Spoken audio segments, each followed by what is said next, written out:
Hello, children. Welcome to today's episode. I figured while the blower is out getting its modifications done, we would lean over the engine bay here and do a quick update video. And I guess we will go start to finish for people that are just tuning in. There is an entire playlist for this project where you can watch start to finish if you're interested. There is descriptions on the videos. And the summaries pretty much reflect what happens in the videos. They're not anything clickbaity unless it's pure irony. So, this is an 07 G35 Coupe, 2-door, and it has the 6-speed manual transmission identified as the CD009 Nissan 6-speed. And this is a 2008 4.8 liter out of a Savannah van. It is, if you want to be really fancy and look important in front of people that don't care, you can call it a LY2. And they will go, wow. And they won't care. What I did was, since I just had a child, he is doing awesome. He just turned 9 months. And I mostly fabricate everything by myself if you watch this channel. I do everything myself, tuning, I build engine mounts, transmission mount, build the transmission, build the turbo kit. Sometimes I do bolt-on stuff, like I buy manifolds a lot. I like the truck-style manifold that like my buddy Joey builds. I digress. I bought an entire bolt-in kit for lots of money for this project because I heard nothing but good stuff about the guy who builds it, LOJ, and he is only about 2 hours away from me, and I have tuned a few cars with his swap products. So I was really interested in it because it would cut out all of my fab time, could go straight into just installing the engine and having fun. And I was going to start buying his base model stuff. I knew I would need an oil pan. I knew I would probably end up buying a clutch plate, an adapter, and stuff to make this. I knew I wanted this particular car because this CD09 is really popular. A lot of people don't know. Turbo Super guys, a lot of high horsepower cars put this transmission in because it is robust. It will laugh at 700 horsepower. Some people are making 1,000. That all depends on the shock through the drivetrain and other things that you're doing. Obviously, if you have a heavy car, your horsepower capability on your components is lower because it's pushing the weight with the power. There's more stress. So the horsepower figure is a moving target, but in a 3,000 pound street car, 700 to 1,000, it seems like people are having no problem unless they miss a bunch of shifts. And the cool thing about that is this transmission's really only worth about $450. You can buy it brand new from Nissan, shipped to you in a crate. I think I've heard for like 1,000 or 1,200, maybe 14 max.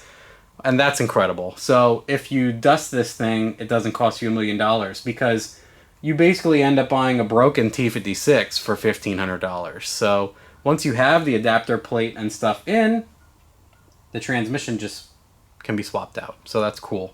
So I knew I wanted to use that transmission, and these cars have been coming down in price quite a bit. The VQ is not that great. I mean, it's a great motor, but it seems like they have oil consumption issues. People don't watch them, and they hurt them. So I bought this with 150,000 miles with some serious rod knock. I called up Nitrous Outlet. I'm actually wearing one of their shirts. Man, Chris Adamson will be so proud of me. And I was like, hey, buddy, they sponsor me. And I was like, yo, dude, I want to dust my motor and then put the LS in and then spray the LS. And he's like, I'm there. I'm with you. So he shipped over. And he's like, what do you want to do? Let's work on what you want to do, and I'll see what I can do for you. And I said, send me your base kit with a window TPS switch, because this is a stick shift car, and I'll get to that later. Remind me if I don't. I'm going to do that in detail. There was a lot of positive feedback for me showing you guys how I wire a nitrous kit. I could show you in here, but it's confusing. There's a lot of wires for my fans and everything all in the same area. And I offered to do a whiteboard sloppy style classroom session for you guys, and that was received very well, so I'm going to have to do that. I will do that. So let's get back onto it. it is literally a totally stock 188,000 mile LY2 4.8 Gen 4 58 tooth 4-tooth crank trigger van engine. And these are the van coils and wires. It has aftermarket NGK plugs in it. It has Cook's headers. It literally just has an oil pan on it. It has a camshaft, which I showed and I installed on camera. And it has Pac 1218 springs. The cam is the Elgin 1840p, better known as the Sloppy Stage 2. The events are a 228, 230, 112 LSA. I believe it's 585 or 565 lift. People might get mad. That's very close. Don't get upset, please. Not on my account. Anyway, put it in. My truck throttle body was giving me issues, and I had bought a Snake Eater 92mm at discount to test. Because I also I have his injectors. The injectors just were in the car. I was testing those, and then for fun I decapped the stock injectors. I digress. It has the Snake Eater throttle body, long tubes, a cam, and springs. And through the stick shift, on a gas ethanol mix, it made 356 to the tire. And that was at the upper tier of what I would have guessed this would make. And I did say it to a bunch of people I know. I was like, it will break 300. I bet it makes 315. On an absolute stretch realm of what I think in my head is it'll go 350 with this cam in it. I could probably put a pretty crazy all-motor camshaft in here and make a ton more, but it wouldn't be that great for drivability. And in the long term, I had decided that I want to do a roots blower on this car because there is not a lot of real estate front or back. People do turbos, but I wanted to leave this mostly untouched. So I was like, I'll do a blower. That'll be cool. Since it's not something I normally do import. Rear wheel drive, stick shift, all motor, and then supercharged. It'll be a fun learning experience. I'll share everything as we go, of course. So back to the LOJ kit. I was going to buy mounts, oil pan, and an adapter plate. Get the stick shift in the car. Work out the rest. I had a Holley HP left over from a friend who was selling it to buy a Dominator. I had a bunch of stuff laying around. I'm like, yeah, I'll figure this out. It'll be muddy.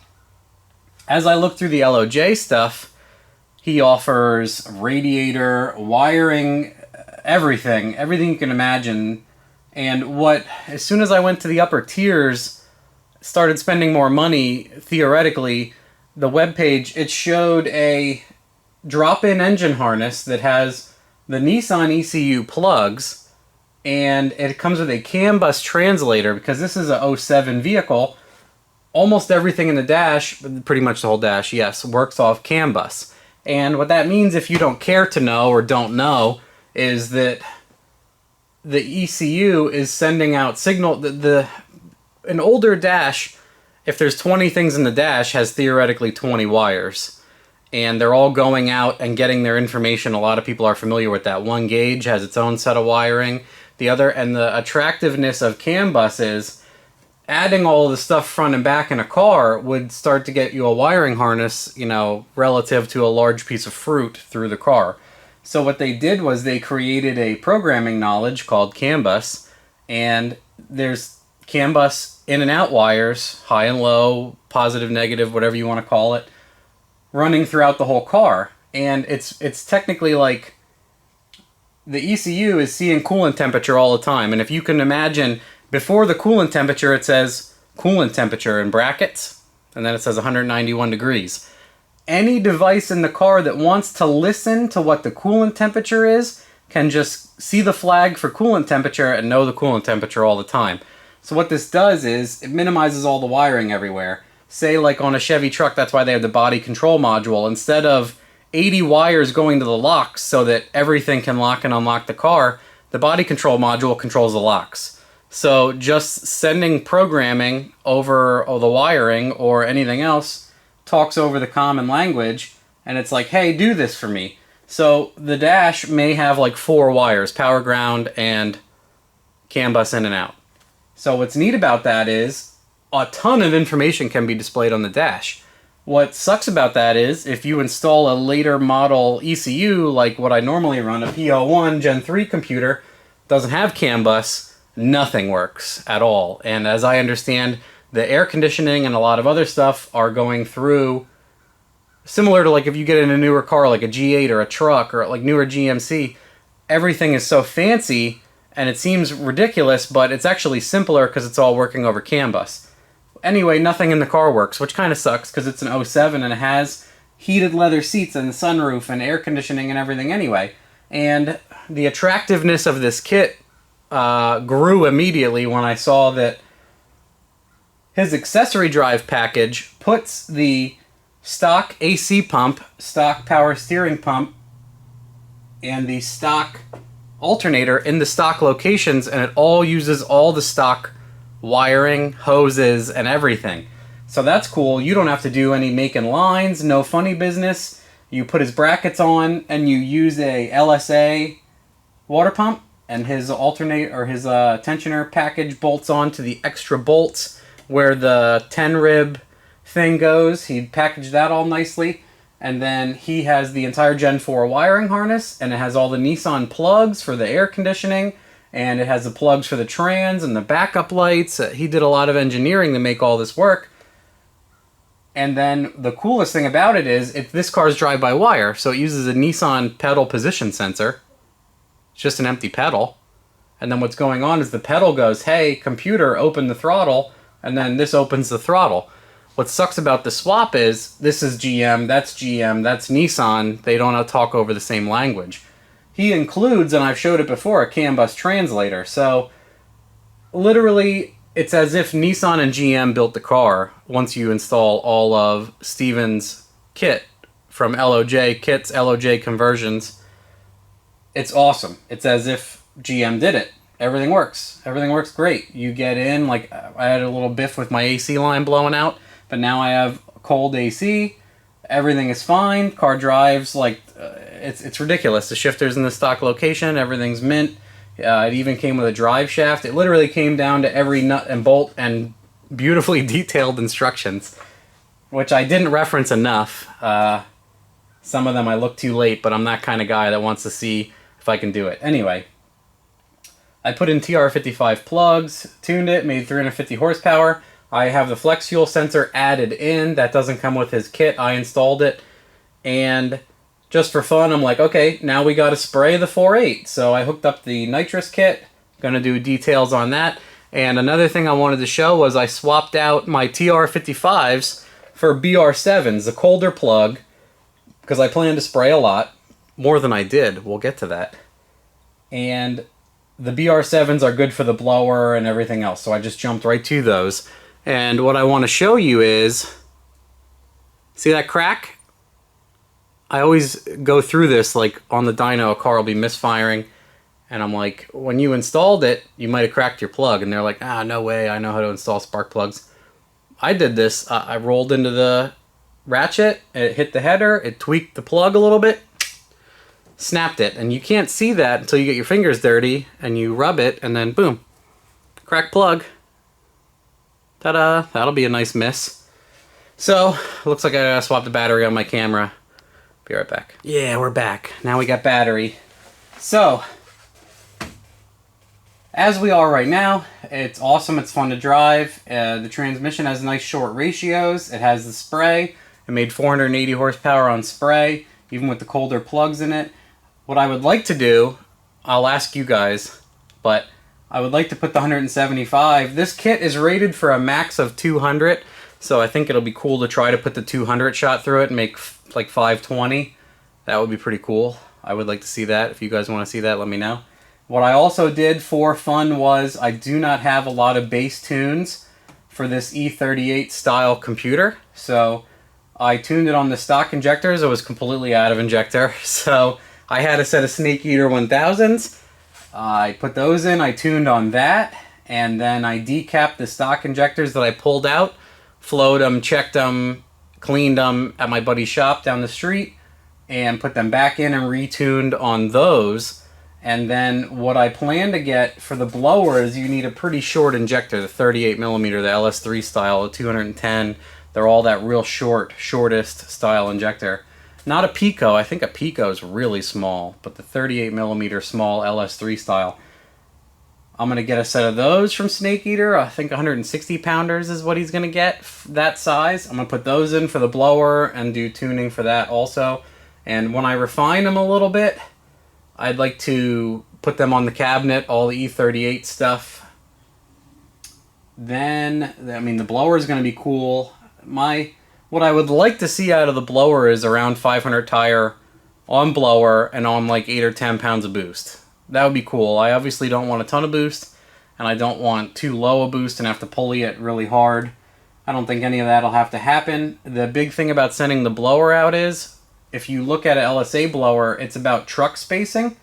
So they have Corvette style, the LSA engine has Corvette spacing accessories, and then it comes out to about truck spacing, and it has a 10 rib setup dedicated for the blower only. When you put it on a car like this where you don't have the room to do the 10 rib, and then I'd have to do all sorts of custom accessory stuff. There's a bunch of places, and I used Olson Customs. He's pretty well known, for people suggested him to me, and he's been a great guy so far. You send him the snout, and what he does is he machines the snout back, and he puts on from the factory they have a press fit pulley. So you pull the press fit off, he presses on something with like 10 bolts in it, similar to like a Whipple has like 4 or 6, or my Magna Charger had a couple bolts. Easy to change the pulley, a couple 10mm bolts, and then he back cuts it, and then he puts a back spaced pulley on that's 6 rib that lines up with Corvette spacing, because people put them on C5s and other things. And then he makes a custom back space pulley that's slightly smaller, makes a little bit more boost. That's what I'm going with. And then this is a cathedral port cylinder head engine. The LSA blower is square port. So also from him, I'm getting the plates that convert it from square to cathedral. So plates, blower, snout, blah, blah, blah. Get my fuel stuff done. I'm working out what kind of heat exchange system. I got a Bosch pump to pump the water for the blower. Yada, yada, yada. I would love to make around 500 tire all the time, super safe, be able to thrash the hell out of it, and spray on top of that, actually. So that's what the plan is. That's where I'm going to go. I think I covered most of it. I know you guys like when I ramble about stuff, so this is like just their street nitrous kit. It has a 10-pound bottle in the back. It's nothing special. I could have gotten a plate. I thought about asking. I did ask. I was like, should we try putting a plate on next? Some of the plates will flow more, but then the issue there is these solenoids are small, so you're limited by the solenoid too. So I would need the plate, like a 250, 400 horsepower plate, and then I would need solenoids that have big openings, and then I would need, this is a 4AN feed line, it would probably need to go to 6AN to step up to higher horsepower too, so the snowball effect happens. Anyway, I think I covered pretty much everything. A lot of stuff is going good. I'm learning stuff about the E38 and the drive-by-wire every day. I'm ironing it out. I'm really happy with the power everything's making now. Everything has been very reliable. The car has not had any issues with anything leaking, or it's been great. His LOJ's product is amazing, and his instructions are awesome. I was able to do this whole car myself in like 14 hours.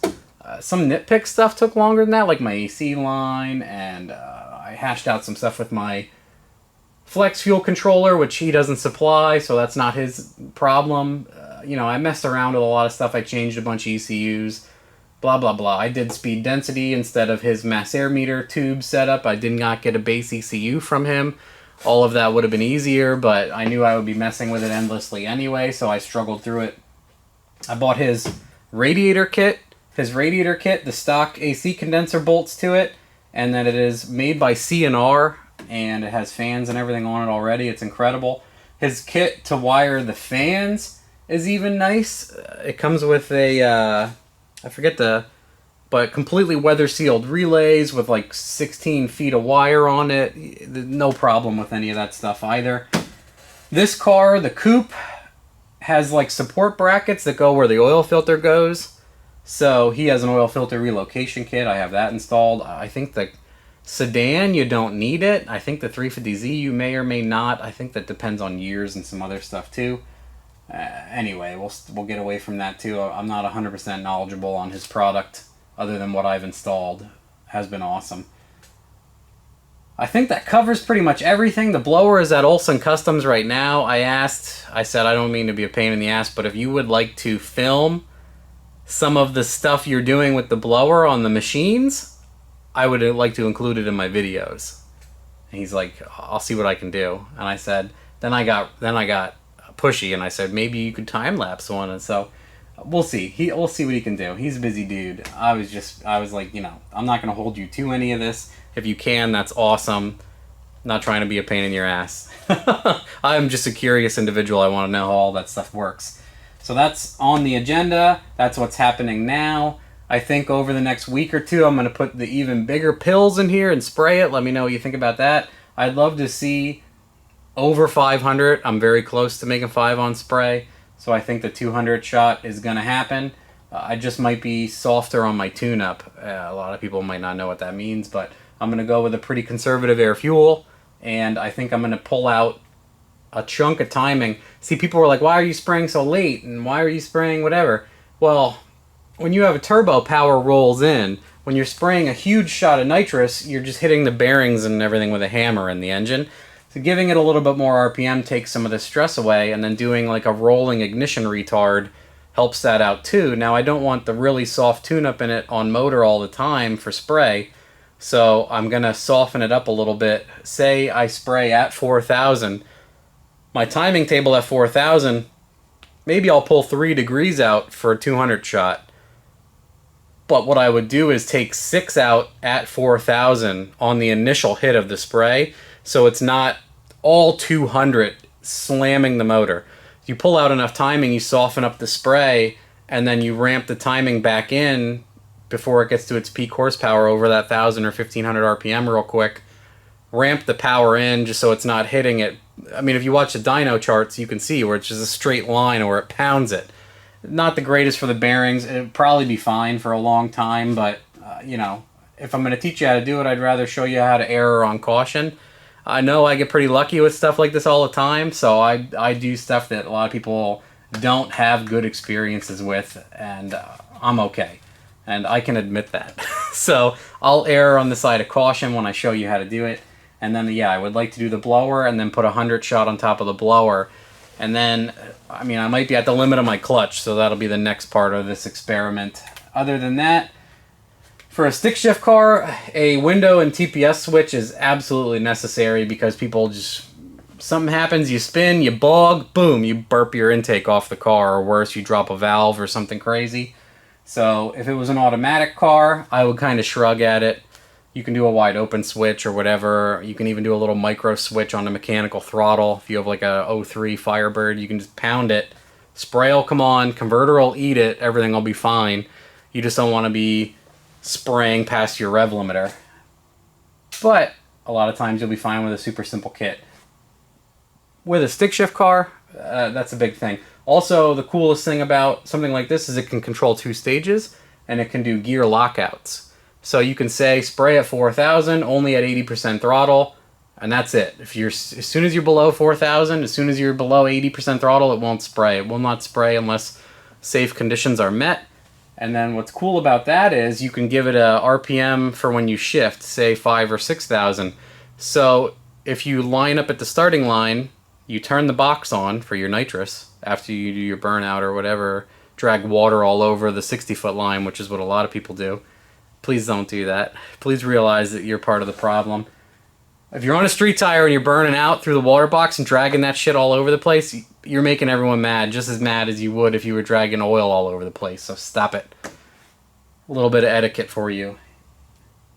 What's cool about that is you can tell it to skip the first 2 gears. So if you're on like a Nitto street tire, and it ain't gonna hook in first or second gear, you want to spray in third and fourth. You tell this thing to ignore first and second, and then you give it the 5,000 RPM shift RPM in the box. And when you pass 5,000 RPM for the second time, it is assuming you're going to be in third, and it will spray in third and fourth. It'll ignore the first 2 times. You trigger 4,000, wait till you pass 5,000, and then come on later. So that's what's really cool, gear lockout. And what you could do with that is if you had 2 stages on here, say you had 150 out of the hole and you were backing it up with 150, or you were all motor in first gear, get it in second, hit 150, and then third is the next 150, and fourth is, you know, both 150 shots again. It's very easy to set up in this box, and it will keep your motor safe, and if something funny happens, it'll shut off at high RPM, blah, blah, blah, blah. So we're going to get into the craziness on the nitrous kit. A lot of people might not understand that that's the kind of capability that box has. That box also has outputs where you can, some ECUs, you can trigger, you can do fancy wiring on a stock computer and pull timing when the nitrous comes on, like wiring a relay into your inlet temp sensor and bottoming out your IAT sensor, all sorts of voodoo there. But for simplicity's sake, it has outputs also. You can trigger other events while it's spraying to let things know it's spraying. You can just have a light blind you, turn on neons in your car, RGB and whatnot if you're into that stuff. So I hope everybody enjoyed this Rambletron update and where we are and where we're going. Have questions, you may. I hope I answered a ton of them. The car's fine. Everything's good. What it really needs now is front tires. I have tires. I would like to destroy the back tires. The clutch has been doing way better since I did it has hardline, and then it has a rubber hose that goes to the slave. I did the slave, and I replaced the soft line, the rubber line, and I cut it open a bunch. I remember talking about that maybe it was shot. It seemed fine, but I think what was happening was it was getting hot from the long tube header. It's not touching it, but it's very close. I think the rubber line, after 150,000 miles and getting a lot of heat from the long tube, would maybe swell. And not that it looked damaged, but it would swell and it would soften the pedal. Because I put that stainless soft line on, and it has a heat shield sleeve on it also. After I did that, the pedal is still lower than I would expect, and that might be something just due to that this is like a retrofit flywheel clutch everything else situation. I might be able to adjust it to get it higher, but it's not bad. It's very consistent now. It doesn't drop after a bunch of shifts, so I'm leaving it for now. I'm done dropping money. I don't want to waste $200 on a master. It's fine. I have come to terms with it. It's good. It's not doing the stuff where it significantly drops between shifts and eventually almost has no pedal by 4th or 5th. So we're there. Everything else is good. Let me know if you have any other questions. I'm sure some of you will say retarded things below that has been answered many times. And I'm sure some of you may have good questions, and some of you will be like, oh my god, spray it huge, tag it off the rev limiter, blah, blah, blah. That stuff's coming. Don't worry. It has just been... I don't know if any of you guys live on the East Coast, but I swear we are underwater now. It has not stopped raining in like 8 months. I bet we have triple the rainfall Seattle does. In fact, I'm going to look that up later. So, that's where we're at. We'll see how long this video is. I think I covered all my bases. I hope you enjoyed. Maybe you even learned something. If you didn't, you can tell me I'm awful at this, and someone else is better, and I will appreciate that. Thank you.